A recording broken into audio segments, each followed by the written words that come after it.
ప్రకాశం జిల్లా ఒంగోలు మినీ మహానాడులో MLA Damacharla Janardhan emotional అయ్యారు.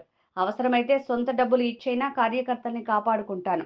పదవులు రాలేదని ఎవరు బాధపడుతున్నారు? అధికారం ఉందని మహిళలని కూడా చూడకుండా 5 ఏళ్లు దాడులు చేయించారని మాజీ మంత్రి బాలినేనిపై విరుచుకుపడ్డారు. డబ్బే తినమని, డబ్బే శాశ్వతం కాదన్నారు. 34,000 తేడాతో ఓడిపోయి రోజుకో రీల్ చేసుకుంటూ ఒకరోజు ఎమ్మెల్సీ, మరో రోజు 4 జిల్లాల ఇన్ఛార్జ్ అంటూ వేషాలేస్తున్నారన్నారు.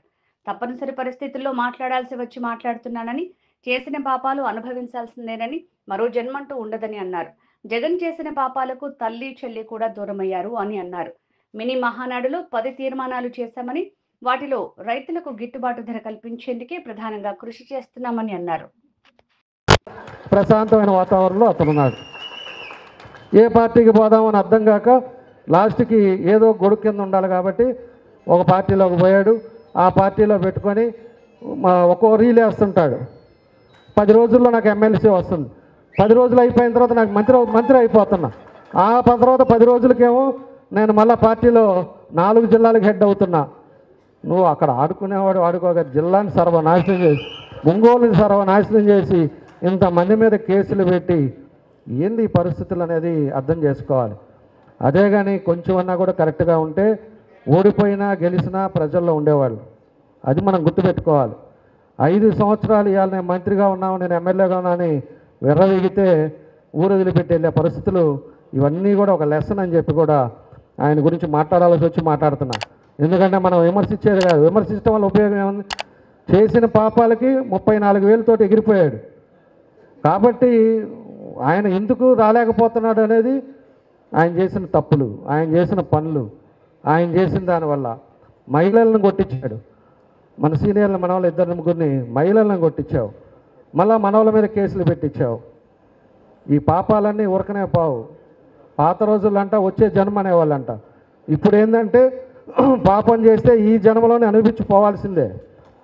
కాబట్టే జగన్ గారు చేసిన పాపాలకి తల్లి పక్కెళ్ళిపోయింది, వాళ్ళ చెల్లెలు పక్కెళ్ళిపోయింది, నువ్వు ఉండేవాడి ఒక్కడివి. అదొకటి మినిమం. డబ్బులు పెట్టుకొని డబ్బులు సంపాదించి మనమేం తినాం. డబ్బులు ఎంతవరకు కావాలో, ఎంత పర్మిట్ కావాలో అంతవరకే సంపాదించుకోవాలి. నువ్వు ఇష్టారాజ్యంగా చేసుకొని అందరినీ దూరం చేసుకొని నువ్వు చేసిన కార్యక్రమాలు ఇవని చెప్పి కూడా నేను తెలియజేస్తున్నాను. కాబట్టి మనం కూడా ఇవన్నీ కూడా ముందు చూపుని ఆలోచించుకోవాలి.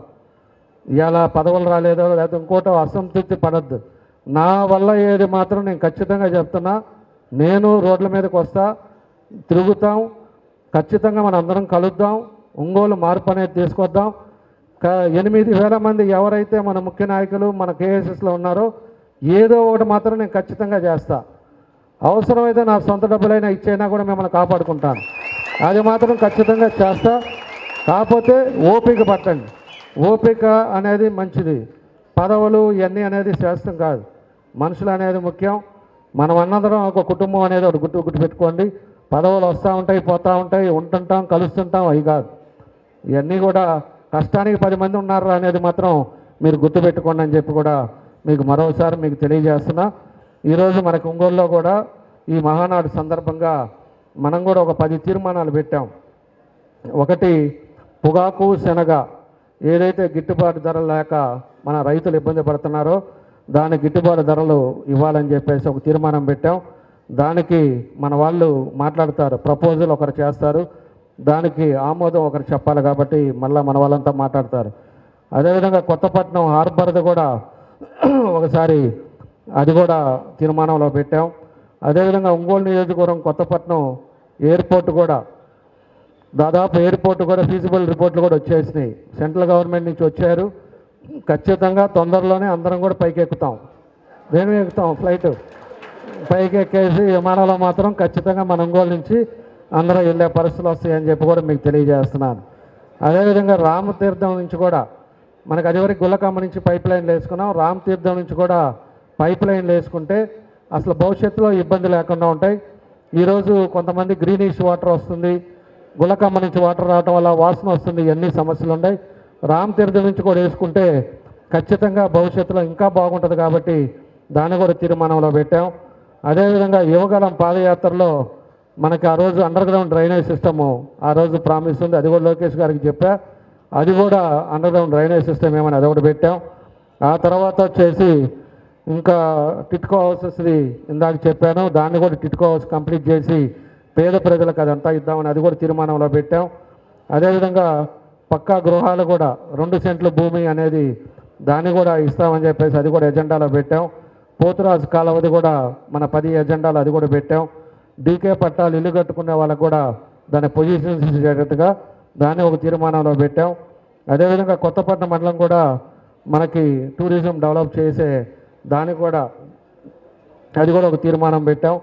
ఈ 10 తీర్మానాల మీద మనం కూడా మహానాడికి ఇవన్నీ కూడా పంపిస్తున్నాం.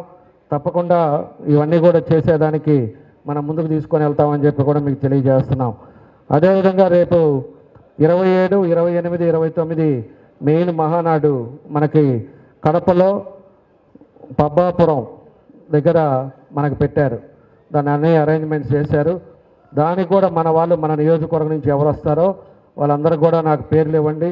వాళ్ళకి అకామిడేషను, అదేవిధంగా ట్రాన్స్పోర్టు, మీకు ఏం కావాలో వసతులు చెప్పారంటే మనకి ఇంకా 3-4 రోజులు టైం ఉంది కాబట్టి మీరు మాట్లాడుకొని ఎవరు వస్తారో వాళ్ళందరూ కూడా ఇస్తే వాళ్ళకి అన్నీ కూడా ఏర్పాట్లు కూడా అరేంజ్ చేస్తానని చెప్పేసి కూడా ఈ సందర్భంగా మీ అందరికీ తెలియజేస్తున్నా.